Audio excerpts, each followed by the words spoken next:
देखिए मैं कह सकता हूँ कि आदरणीय प्रधानमंत्री मोदी जी और हमारे शीर्ष नेतृत्व, चाहे प्रदेश का हो चाहे हमारे देश का हो, हमेशा जनहित के बारे में सोचते हैं और जनहित के लिए काम करते हैं।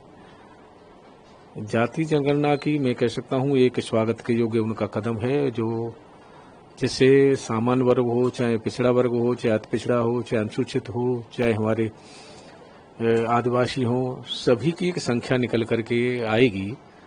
तो केंद्र सरकार का मैं कह सकता हूं कि एक स्वागत के योग्य कदम है और सभी के हित में है। और जो विपक्ष लगातार इसको लेकर के बयानबाजियां कर रहा है, उसका श्रेय लेने की होड़ में। देखिए, अब असल में केंद्र सरकार ने जो निर्णय लिया है, सभी क्षेत्रीय दल अपना चाहते हैं कि श्रेय हमको मिल जाए, लेकिन कराएगी तो केंद्र सरकार ही।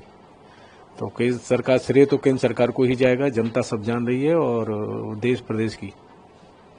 एक और बड़ा अहम सवाल है सर, उत्तर प्रदेश में लगातार अवैध अतिक्रमण, तो अब तक लगभग 84 मस्जिदों और मदरसों को ध्वस्तीकरण किया गया जो अवैध निर्माण। देखिए, जो अवैध तरीके से चल रहे तो बहुत पहले होना चाहिए था उन पर, लेकिन मैं कह सकता हूं कि जब भी निर्णय आया है ठीक आया है और सही है। जो फर्जीवाड़ा चल रहा है वो नहीं होना चाहिए।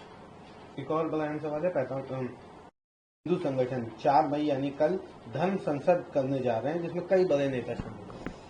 देखिए, ये उनका स्वयं का निर्णय है, लेकिन केंद्र जो है इस पे पूरी पहलगांव हमला निंदनीय है और मैं कह सकता हूं कि ये केंद्र सरकार उस पर पूरी तरह से आदरणीय प्रधानमंत्री जी, गृह मंत्री, रक्षा मंत्री जी पूरी तरह से सतर्क हैं, निगाह रखे हुए हैं, निरंतर बैठकें वहां चल रही हैं और देश की जनता के सामने जल्द ही उसका परिणाम आएगा। पाकिस्तान ने भी अपने देश में अलर्ट जारी कर दिया है, ये कहीं ना कहीं इंडिया का डर है। कहीं कहीं पाकिस्तान को भारत का डर तो है और लग रहा है उनको कहीं सर्जिकल स्ट्राइक या कहीं कुछ तरह की कोई घटना हो जाए तो पाकिस्तान सतर्क तो रहेगा ही। एक और बड़ा आखिरी और अहम सवाल है, लेकिन वहीं दूसरी तरफ आरोप प्रत्यारोप लगाने पीछे नहीं हटा। भी कांग्रेस और खड़गे जी ने इस तरह का आरोप लगाया कि अब सरकार को इस पर कोई कड़ा एक्शन लेना चाहिए, लेकिन हम सिर्फ जुमले सुन रहे हैं, कोई एक्शन नहीं हो रहा। सरकार निर्णय लेगी और सरकार जो है एक्शन भी लेगी, लेकिन विपक्ष को इस तरह की जो घटनाएं हैं जिसमें पूरे देश के लोग हताहत हुए हों,